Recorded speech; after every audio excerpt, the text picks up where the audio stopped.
हमें आशा है कि सभी बच्चे इस समय अच्छे से पढ़ाई करते होंगे और सर्वाधिक अंक से पास होंगे। तो आज यह श्रृंखला 6 में एक एक अंक वाले प्रश्नों को हम हल करवाएंगे, जिसे आप बार बार देख लेंगे तो याद हो जाएगा। अब हम डेस्कटॉप पर चलते हैं। आज हम लोग अध्याय 11 इकाई 7 में पहुँचे हैं, जिसमें इस पाठ से यह मान के चलिए कि इस पाठ से मात्र एक एक नंबर का ही प्रश्न बने, इसलिए इसको आप बार बार देखें। तो इसमें विकिरण तथा द्रव्य की दैत प्रकृति में ये पहला प्रश्न है कि इलेक्ट्रॉन पर आवेश होता है। तो इलेक्ट्रॉन पर आवेश होता है कितना? तो इसका उत्तर है ऑप्शन नंबर बी, ऋण 1.6 गुणित 10 के घाते -19 कूलाम। यदि प्रोटॉन होता है तो धनात्मक हो जाता है। ठीक। अगला प्रश्न है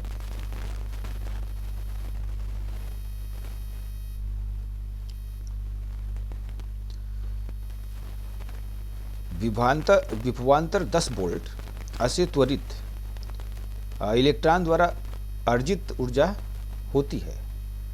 तो इसमें ऊर्जा जहाँ कह दे उसका क्या होता है? Electron volt. और इसमें कितना कह रहा है? 10। तो 10 वोल्ट, तो ये किस में हो जाएगा? 10 इलेक्ट्रॉन वोल्ट। इसलिए इसका उत्तर क्या होगा? 10 इलेक्ट्रॉन वोल्ट। तो इलेक्ट्रॉन की खोज की थी, तो ये सबको पता है, बहुत अच्छा फार्मूला है, ईटा पर नाच। ठीक ना? ईटा ये यानी इलेक्ट्रॉन, टी यानी थॉमसन, टी मतलब थॉमसन। तो इलेक्ट्रॉन की खोज किसने किया? जे थॉमसन ने किया। इसलिए इसका उत्तर क्या होगा? J Thomson. ऊर्जा ई के फोटॉन का सम्वेग होता है। तो इसको थोड़ा सा हम निकाल के दिखा रहे हैं। ठीक। तो वैसे इसका उत्तर होगा E/c। इसको कैसे निकालते हैं ये हम देख लेते हैं। ठीक है, यहीं पे दिखा देते हैं। हम जानते हैं E बराबर क्या होता है? h/ν। और आइंस्टीन के मुताबिक क्या होता है? E बराबर mc²। ठीक, ये दोनों E बराबर हैं, तो h/ν और mc² भी बराबर होगा। ठीक, तो हम यहाँ लिख लेते हैं mc² बराबर h/ν। अब यहाँ हमको मान निकालना है कि इसका फोटॉन का संवेग। तो संवेग का सूत्र होता है mv, लेकिन ये जो वेग है प्रकाश के वेग के बराबर चलता है। तो यहाँ हम लिखेंगे संवेग को mc, एक c इसमें बच गया, तो ये h/ν अब बट्टे c। अब यहाँ आप देखिए mc को हम बोलते हैं संवेग, संवेग को p से दर्शाते हैं। h/ν को यहाँ देखिए e बराबर h/ν है, तो इसका उत्तर क्या होगा? E/c। ये उत्तर आ गया है, यानी h/ν की जगह हम क्या लिख देंगे? e। तो E/c इसका उत्तर हो गया। अब हम अगले प्रश्न की ओर चलते हैं। प्रश्न है, एक कण द्रव्यमान m तथा वेग v है, उससे संबद्ध डी ब्रागली तरंगधर होगी। तो डी ब्रागली तरंगधर का सूत्र होता है लैम्डा बराबर h/mv, यानी इसका उत्तर होगा ए। एक स्रोत से ऊर्जा निम्न रूप में निकलती है। तो इसका उत्तर होगा, देख रहा है, एक स्रोत से ऊर्जा निम्न रूप में निकलती है। तो इसका उत्तर होगा फोटॉन। इसका उत्तर होगा फोटॉन। ठीक, फोटॉन से ऊर्जा निकलती है। तो फोटान के बारे में, यह बंडलों के रूप में चलता है, पैकेटों के रूप में चलता है। ठीक, तो आगे हम चल रहे हैं खाली स्थान में। खाली स्थान में यह कह रहा है कि धातु की सतह से इलेक्ट्रॉन निकलने की क्रिया को कहते हैं। तो धातु की सतह से इलेक्ट्रॉन निकलने की क्रिया कह रहा है, तो इसको हम कह रहे हैं इलेक्ट्रॉन उत्सर्जन। ठीक, ये क्या हो जाएगा? इलेक्ट्रॉन उत्सर्जन। इलेक्ट्रॉन उत्सर्जन। और प्रश्न नंबर जो 2 दिया है कि उस न्यूनतम ऊर्जा को जो इलेक्ट्रॉन उत्सर्जन के लिए आवश्यक है, तो उसे हम क्या कहते हैं? कार्यफलन। यहाँ हम थोड़ा स्ट्रक्चर बना रहे हैं। जैसे ये कोई धातु है, ठीक, इस पे उचित तरंग दैर्घ्य का प्रकाश आपतित हो रहा है, तो इसके इस धातु के अंदर से इलेक्ट्रॉन कहाँ जाता है? सतह पे, यानी यहाँ।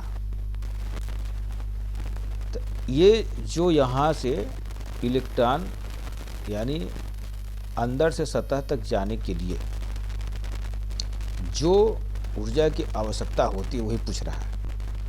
तो इसको हम क्या कहते हैं? कार्यफलन, यानी इसको हम क्या दर्शाते हैं? फाई से। अगला प्रश्न है कि किसी धातु को गर्म करने पर उसकी सतह से इलेक्ट्रॉन निकलने की क्रिया को ... कहते हैं।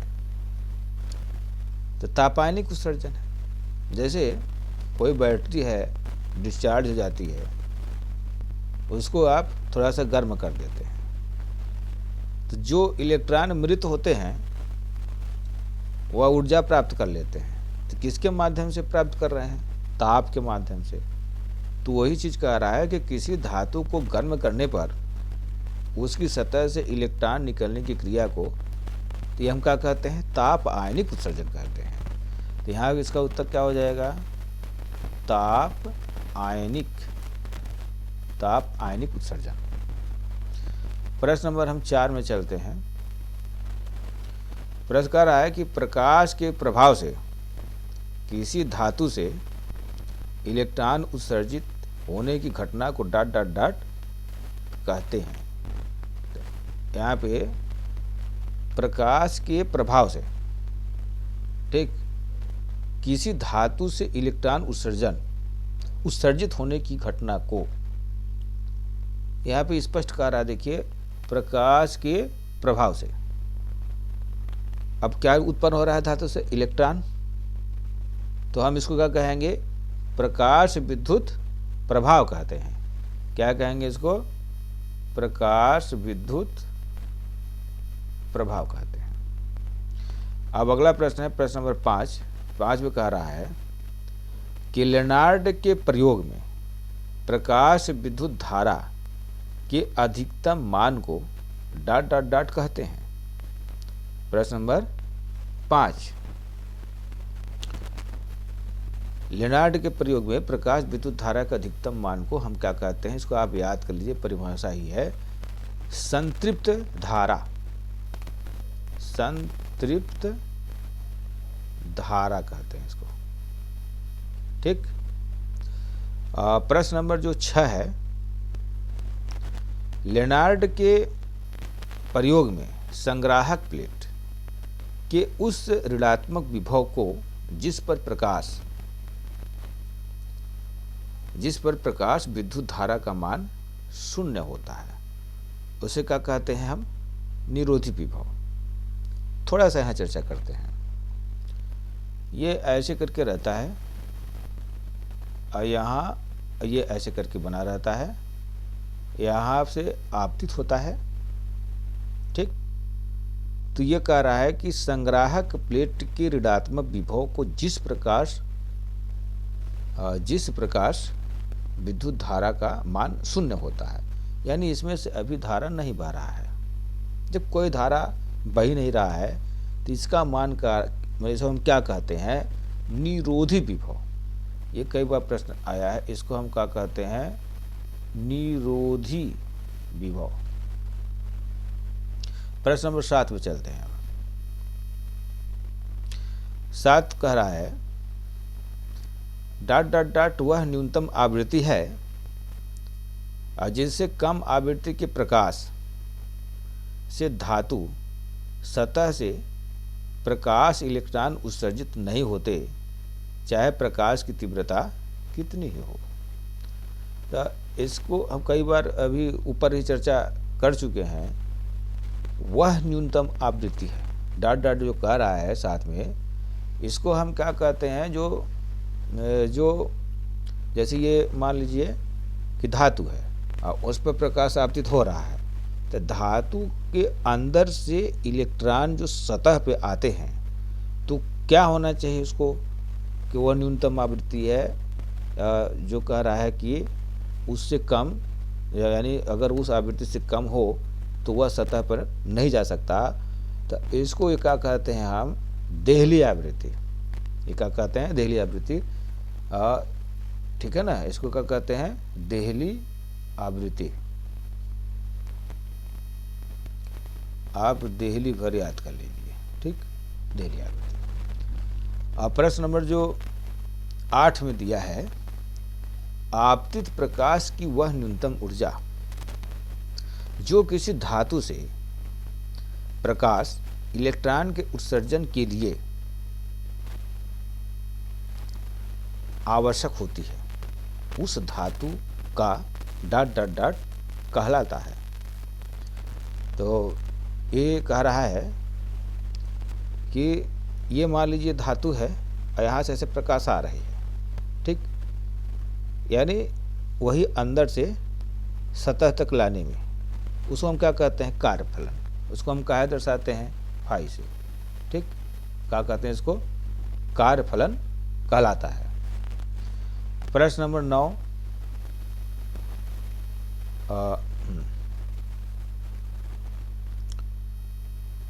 कह रहा है कि विकिरण के कण प्रकृति तथा तरंग प्रकृति दोनों होती है। उसकी इस प्रकृति को उसकी डॉट डॉट डॉट कहते हैं। तो इसको क्या कहते हैं हम, प्रश्न नंबर 9, तो इसको बोलते हैं दैत्य प्रकृति। क्या बोलते हैं इसको, दैत्य प्रकृति, दैत्य प्रकृति।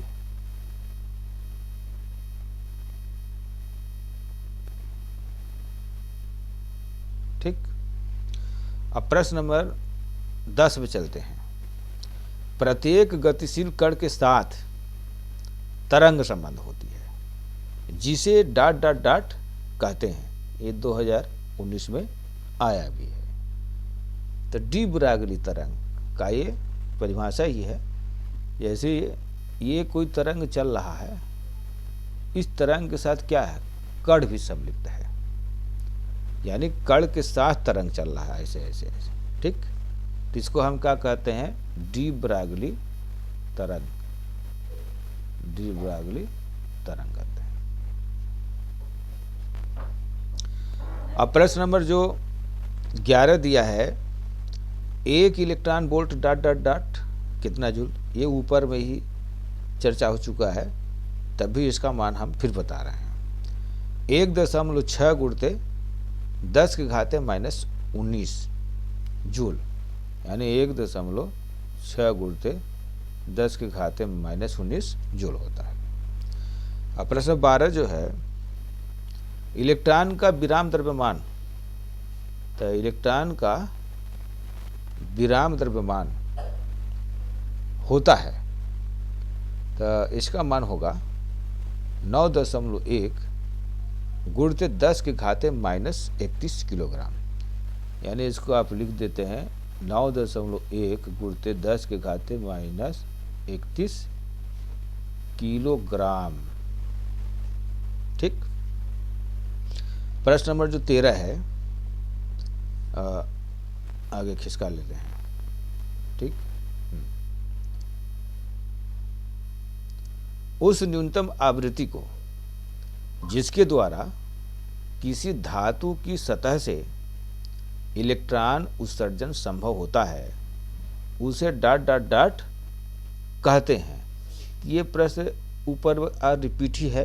न्यूनतम आवृत्ति को हम क्या कहते हैं? देहली आवृत्ति कहते हैं। ठीक, एक बार यहाँ फिर से चर्चा कर रहे हैं। जैसे मान लीजिए कि ये आपका धातु है, ठीक, यहाँ से आपका उचित तरंग दैर्घ्य का प्रकाश इस धातु पे आपतित हो रहा है, तो इसके यानी धातु के अंदर से ये सतह तक आने में जो इलेक्ट्रॉन की आवश्यक ऊर्जा होती है उसको हम कहा दर्शाते हैं? कार्यफलन फाई से।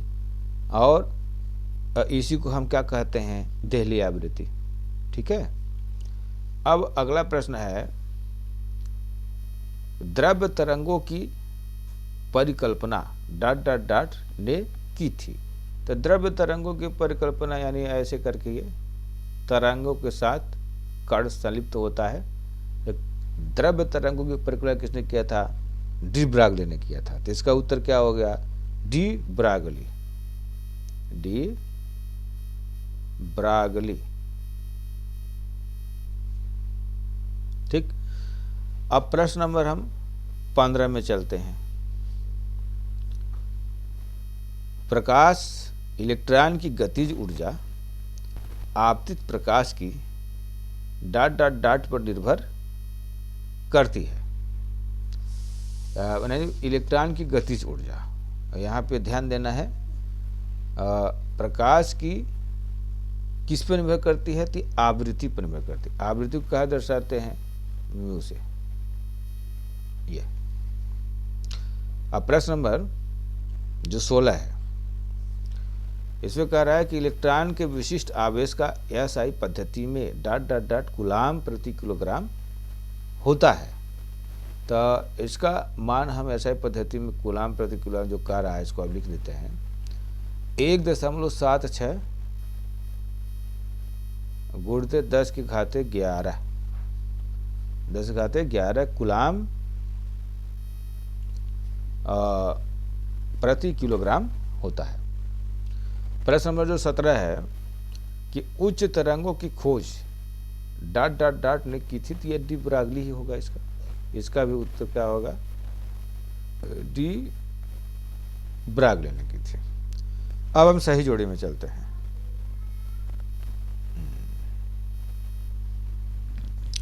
यहाँ तो दिया है जरूर आंसर, लेकिन तब वो इसको हम चर्चा करेंगे। ठीक है, बाद में आप देख भी सकते हैं खिसका करके। ठीक। प्रकाश की तीव्रता, तो प्रकाश की तीव्रता इसमें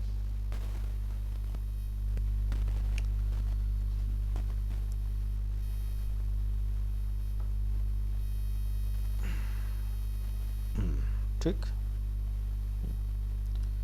तो प्रकाश की तीव्रता, तो प्रकाश की तीव्रता किससे संबंधित है? तो इसका उत्तर होगा आंसर नंबर ई, फोटॉन की संख्या पर। अब प्रश्न नंबर जो इसमें दिया है प्रकाश की आवृत्ति, तो प्रकाश की आवृत्ति ये किससे संबंधित है?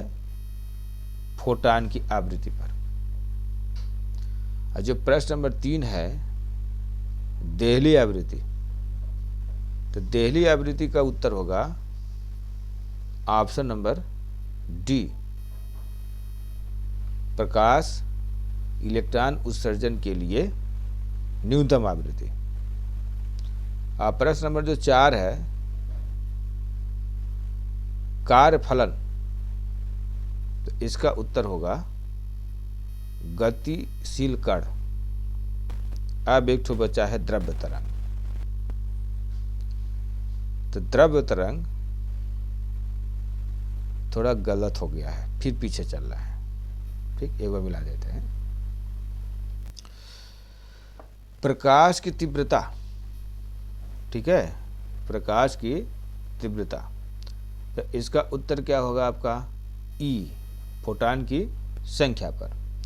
अब प्रकाश की आवृत्ति, ये फोटॉन की आवृत्ति पे सही था। देहली आवृत्ति, तो इसका उत्तर होगा ऑप्शन नंबर डी, सही था। प्रकाश इलेक्ट्रॉन उत्सर्जन के लिए न्यूनतम आवृत्ति। अब आया कार्यफलन, तो कार्यफलन का होगा इलेक्ट्रॉन उत्सर्जन हेतु न्यूनतम ऊर्जा। और द्रव्य तरंग क्या क्या होगा, गतिशील कण। पहले भी यही था, अब भी यही है, ठीक। तो कंफ्यूज नहीं होना है, मिला लीजिएगा। अब ऑब्जेक्टिव टाइप फिर चलेंगे हम। उत्तर तो दिया है, मिला सकते हैं आप लोग। यहाँ इलेक्ट्रॉन की खोज, तो इलेक्ट्रॉन की खोज ईंट पर नाच, तो जे थॉमसन। तो यहाँ से क्या हो जाएगा आपका, एक का डी, ठीक। इलेक्ट्रॉन का विशिष्ट आवेश, विशिष्ट आवेश E/m, E/m किससे संबंधित है, मिलिकॉन से है, ठीक। अब प्रकाश विद्युत प्रभाव, तो आइंस्टीन ने खोजा था इसको, E = mc²। तो प्रकाश विद्युत प्रभाव E = mc²। द्रव्य तरंगे, तो पहले से ऊपर से चर्चा किया जा रहा है, डी ब्रॉगली। तो इसका क्या हो जाएगा, द्रव्य तरंगे डी ब्रॉगली हो गया। क्वांटम सिद्धांत, तो मैक्स प्लैंक हो जाएगा इसका, ठीक। अब बचा ही क्या, इलेक्ट्रॉन वोल्ट, तो ये ऊर्जा का मात्रक है, ठीक है। अब एक बार और ऑब्जेक्टिव टाइप है, उसको भी देख लेते हैं।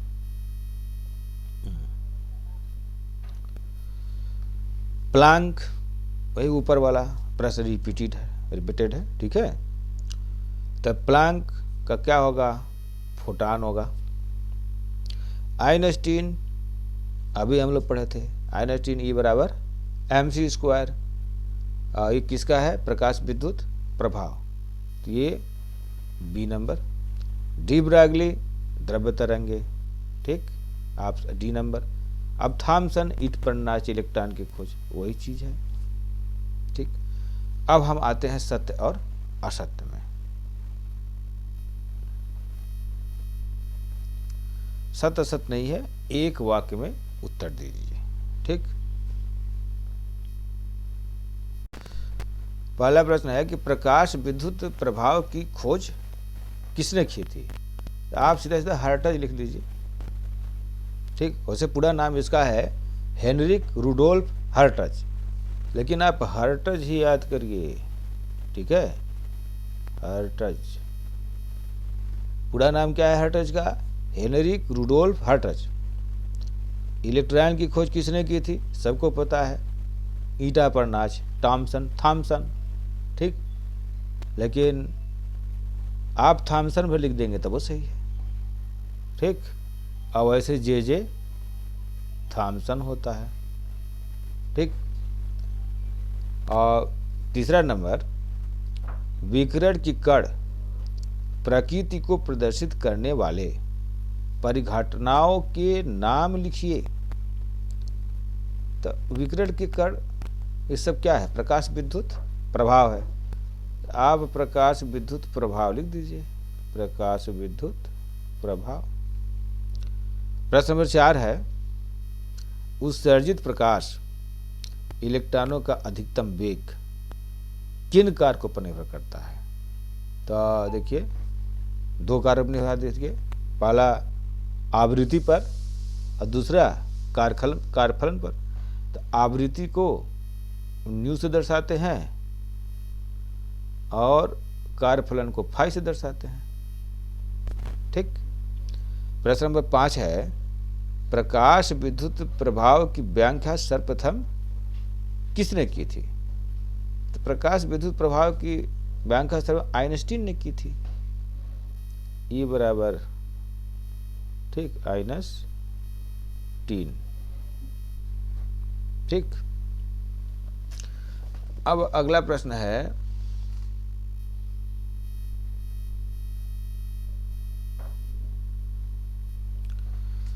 एक इलेक्ट्रॉन वोल्ट का मान जूल में लिखिए। तो एक इलेक्ट्रॉन वोल्ट का मान हम लोग ऊपर से चर्चा करते आ रहे हैं। तो 1.1 602 गुणते 10 की घाते -19 जूल। डी ब्रागली तरंग दैर्घ्य का सूत्र लिखिए। इसका सूत्र लैम्डा बराबर h/p, p के जगह पे आप एम भी लिख सकते हैं। फोटान का विराम द्रव्यमान कितना होता है? फोटान का विराम द्रव्यमान 0 होता है। तो विकिरण की ऊर्जा तथा आवृत्ति में संबंध लिखिए। तो E बराबर h न्यू। न्यू क्या है? आवृत्ति है, E ऊर्जा है, E बराबर h न्यू। प्रश्न नंबर 10, न्यू आवृत्ति वाले फोटान का द्रव्यमान कितना होता है? तो न्यू आवृत्ति वाले फोटान का द्रव्यमान, इसको ऐसे निकालना पड़ेगा। निकाल के ही इसको हम यहीं पे दिखा देते हैं। देखिए, इलेक्ट्रॉन का विराम द्रव्यमान हम इस नंबर पे चल रहे हैं। ये प्रश्न नंबर 10, इसको हम थोड़ा सा हल कर लेते हैं, फिर उत्तर निकाल लेंगे। देखिए, E बराबर होता है mc² और E बराबर होता है h। समीकरण 1 समीकरण 2 दोनों में E है, तो हमको किसका मान निकालना है? m का। तो ये E दोनों में है, तो हम ऐसा करेंगे, हमको m का मान निकालना है। तो mc² बराबर है किसके? h न्यू के। हमको मान किसका निकालना है? m का। तो m बराबर क्या हो गया? h new by c²। ही उत्तर हो गया। तो न्यू आवृत्ति वाले फोटान का द्रव्यमान कितना होता है? h new by c²। ठीक। अब फिर अगला प्रश्न है कि क्या विराम अवस्था में फोटान का अस्तित्व होता है? विराम अवस्था में फोटान का अस्तित्व नहीं होता, तो इसका उत्तर हम लिखेंगे नहीं। ठीक। प्रश्न नंबर जो 12 है कि प्रकाश विद्युत उत्सर्जन के लिए सामान्यतः कौन सी धातुएं प्रयुक्त होती है? तो ये प्रकाश विद्युत उत्सर्जन के लिए हमेशा क्षारीय धातुएं ही प्रयुक्त होती हैं, जैसे सोडियम, पोटेशियम, बेरिलियम, मैग्नीशियम। ठीक, क्षारीय धातुएं। अब हम अगले प्रश्न की ओर चलते हैं 13 नंबर में। पदार्थ का कार्यफलन का मान किस पर निर्भर करता है? तो यानी किसी तरह का पदार्थ होगा तो उसके पदार्थ की प्रकृति पर निर्भर करता है। किसे निर्भर करता है? प्रकाश पदार्थ की प्रकृति पर। ठीक। और प्रश्न नंबर 14 है, एक इलेक्ट्रॉन वोल्ट ऊर्जा कितने जूल के तुल्य होता है? फिर से रिपीटेड प्रश्न है ये, तो यानी याद हो जाना चाहिए आपको। तो ये कितना होता है? 1.602 गुणते 10 की घाते 19 जूल, 10 की घाते -19 जूल। ठीक। देहली आवृत्ति क्या है? तो देहली आवृत्ति वह न्यूनतम आवृत्ति है जिससे किसी धातु के सतह से इलेक्ट्रॉन उत्सर्जित हो। ठीक, उसको हम क्या कहते हैं? देहली आवृत्ति। यानी वह न्यूनतम आवृत्ति है जब किसी धातु के सतह पर आपतित होती है तो इलेक्ट्रॉन क्या होता है? उत्सर्जित होता है। ठीक। अब हम आते हैं सत्य और असत्य में। ठीक। प्रश्न नंबर 1 में दिया है कि डी ब्रागली तरंगे विद्युत चुम्बकीय तरंगे हैं। तो ये बताया डी ब्रागली तरंगे विद्युत चुम्बकीय कैसे तरंगे हो सकती है? ठीक। तो ये क्या हो जाएगा आपका? असत्य। और सभी उत्सर्जित प्रकाश इलेक्ट्रॉनों की ऊर्जा समान होती है? नहीं होती। और प्लैंक नियतांक की विमाएं आवृत्ति की विमाओं के तुल्य होती है? विमा बात कर रहा है, ये नहीं, ये भी गड़बड़ है। प्रश्न नंबर 4, फोटान का विराम द्रव्यमान कितना होता है? 0 होता है, भी सही है, ऊपर पढ़ चुके हैं। प्रकाश विद्युत उत्सर्जन के लिए क्षारीय धातुएं प्रयुक्त की जाती हैं, अभी बात ऊपर चला था, सोडियम, पोटेशियम, बेरियम, ये सत्य है। प्रश्न नंबर 6, कि इलेक्ट्रॉन वोल्ट ऊर्जा का मात्रक है, ये बिल्कुल सही है। प्रश्न नंबर 7 में चलते हैं कि प्रकाश विद्युत प्रभाव में उत्सर्जित होने वाले इलेक्ट्रॉनों की संख्या आपतित प्रकाश की तीव्रता पर निर्भर करती है, तो ये बिल्कुल सही है। अब अगला प्रश्न है प्रश्न नंबर 8। कह रहा प्रकाश विद्युत प्रभाव में उत्सर्जित होने वाले इलेक्ट्रॉनों की गतिज ऊर्जा आपतित प्रकाश की तीव्रता पर निर्भर करती है। यहाँ पे ध्यान देना है, ये तो मान लीजिए असत्य है, लेकिन यहाँ पे प्रकाश विद्युत प्रभाव में उत्सर्जित होने वाले, ठीक, तो इसका 4 ठो नियम है। अब ये चारों नियम हम बता देते हैं। यह इसलिए गलत है, क्यों गलत है कि कह रहा है कि इलेक्ट्रॉनों की गतिज ऊर्जा आपतित प्रकाश की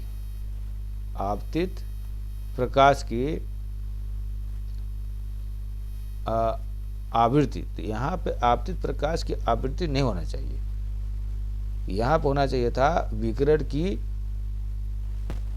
की आवृत्ति। जब विकिरण की आवृत्ति होता तो सत्य हो जाता। अब हम थोड़ा सा चर्चा करते हैं सारे नियमों पर। पहला नियम है प्रकाश, ये मोस्ट प्रश्न है, इसको ध्यान से सुन भी लीजिए, ठीक, कि किसी धातु को सतह से प्रति सेकंड उत्सर्जित होने वाले प्रकाश इलेक्ट्रॉनों की संख्या आपतित विकिरण की तीव्रता के अनुपाती होती है। और दूसरा नियम है कि दी गई धातु के लिए आपतित विकिरण की एक न्यूनतम आवृत्ति होती है जिसके नीचे प्रकाश इलेक्ट्रॉनों का उत्सर्जन नहीं होता, और इसको हम क्या कहते हैं, इससे न्यूनतम आवृत्ति को हम देहली आवृत्ति कहते हैं। और तीसरा नियम है, यानी प्रकाश विद्युत उत्सर्जन का तीसरा नियम है, उत्सर्जित होने वाले प्रकाश इलेक्ट्रॉनों की अधिकतम गतिज ऊर्जा आपतित विकिरण की आवृत्ति पर निर्भर करती है। जो ये प्रश्न नंबर आपका 8 दिया है, यहाँ पे स्पष्ट कह रहा है कि उत्सर्जित होने वाले प्रकाश इलेक्ट्रॉनों की अधिकतम गतिज ऊर्जा आपतित विकिरण की आवृत्ति पर निर्भर करती है। अगर ये होता तो सत्य था, इसलिए ये क्या है, असत्य है। एक और नियम है जो चौथा है कि प्रकाश विद्युत उत्सर्जन एक ताक्षणिक प्रक्रिया है। आपतित विकिरण और प्रकाश इलेक्ट्रॉनों के उत्सर्जन के मध्य काल पश्चता अत्यंत ही कम, यानी 10⁻⁻⁹ सेकेंड की कोटि की होती है। तो ये चारों नियम है। और प्यारे बच्चों, आज का ये श्रृंखला यहीं तक। अगले 2 दिनों बाद हम एक श्रृंखला और प्रस्तुत करेंगे, जिसे आप लोग देख लें, और इससे काफ़ी प्रश्न फंसने की संभावना है। हमारे शुभकामनाएं आप लोग के साथ है। धन्यवाद। जय हिंद, जय भारत।